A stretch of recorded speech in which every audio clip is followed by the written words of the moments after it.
Pending result की बात है। देखिए, और पेंडिंग रिजल्ट अपने आप में एक बड़ा मसला, बड़ा मुद्दा बन गया है। वो मुद्दा बना है दो वजहों से। पहली वजह यह है कि हिमाचल सरकार ने जो हमीरपुर कर्मचारी चयन आयोग को भंग करने के दौरान जो पेंडिंग रिजल्ट थे, उन रिजल्ट को कैसे घोषित करना है और आगे की प्रक्रिया क्या रहेगी, उसको लेकर शुरू में उतना सोचा नहीं। अगर सोचा होता तो इन सारी चीजों इतना डिले प्रोसेस नहीं होना था। उसके बाद जितनी डेडलाइन दी गई पेंडिंग रिजल्ट को घोषित करने के लिए, वो डेडलाइन का भी पालन नहीं हुआ, वो भी मीट आउट नहीं की जा सकी।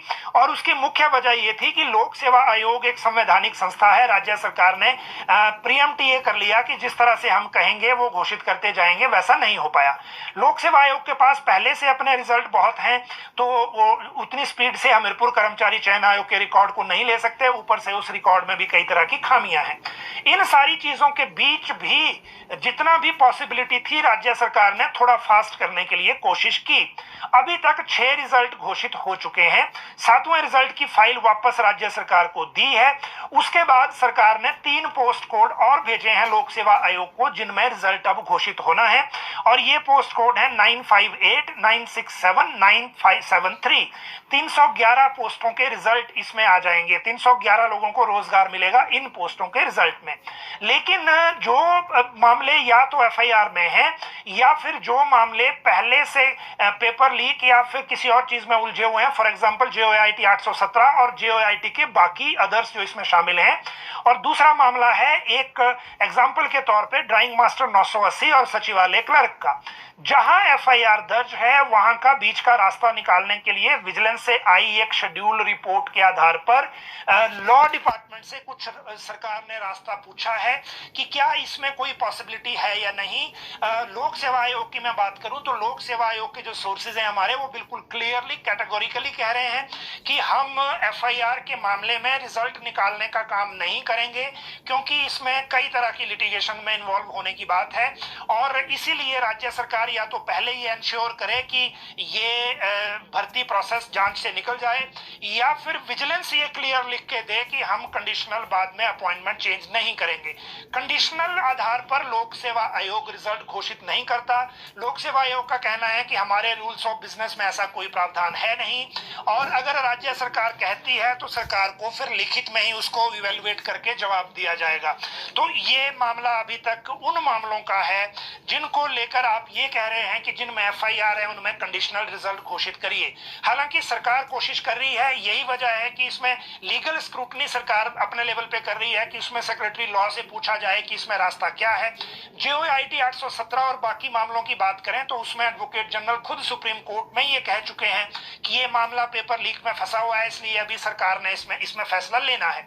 सुप्रीम कोर्ट में जिस मामले को लेकर ये कहा जा चुका हो कि ये पेपर लीक में उलझा हुआ है, उस केस में आप समझ सकते हैं कि आगे क्या होने वाला है, या फिर उसको किस तरह से डिक्लेयर किया जाएगा। वो अपने आप में थोड़ा सा क्रिटिकल जंक्शन है, और मुझे नहीं लगता कि इस मामले में अभी कोई ज्यादा पॉजिटिव चीजों के साथ हम आपको कोई अपडेट दे पाएंगे। लेकिन पेंडिंग रिजल्ट के मामले में जितनी भी हलचल चल रही है, उसको हमने आपके साथ समय समय पर साझा किया है। जब राज्य सरकार के अलावा लोक सेवा आयोग से कुछ क्लैरिटी की बात थी, खासकर नई भर्तियों की बात भी थी, तो वो भी हमने लोक सेवा आयोग के चेयरमैन के साथ आपको 1 to 1 एक तरह से आपकी क्वेरीज एड्रेस की।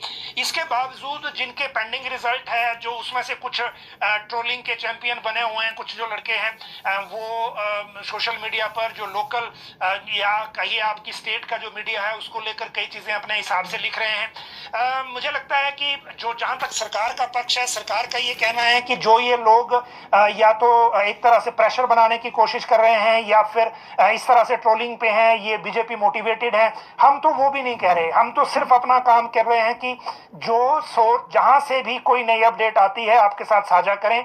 जहां ऐसा लग रहा है कि आपकी क्वेरीज का एड्रेस नहीं हो रहा है, वो कंसर्न पर्सन के साथ उस क्वेरी को एड्रेस करें। इसके अलावा अगर किसी को उससे ज्यादा सोचना है या ज्यादा देखना है, तो वो फिर अपने लेवल पर जो चीजें हैं वो देख सकते हैं, अपने लेवल पे कर सकते हैं। लेकिन ये जो एक स्टेट मीडिया का का एक बना के ट्रोलिंग का तरीका है, ये ठीक नहीं है। जो लोग ये तरीका अपना रहे हैं वो जहां तक मैं अगर निजी तौर पे कहूं, वो तो सरकारी सेक्टर में इस तरह से नौकरी करने के भी काबिल नहीं है अगर यही तरीका करना है तो। लेकिन फिर भी सब अपना अपना काम करते हैं। हम आप लोगों की फ्रस्ट्रेशन को समझते हैं क्योंकि 6-7 महीने इंतजार करते हो गए, लेकिन वंस फॉर ऑल इस बहस को विराम लगना चाहिए। अगर आप लोगों को इमीडिएट सोल्यूशन चाहिए तो आप राज्य सरकार से बात करिए, राज्य सरकार से मिलकर जहां भी मंत्री मिलते हैं या मुख्यमंत्री मिलते हैं उनसे बात करिए, और वही एकमात्र रास्ता है, बेस्ट वे है। वही आपको बेटर तरीके से बता सकते हैं कि वो कब क्या और क्या करने वाले हैं।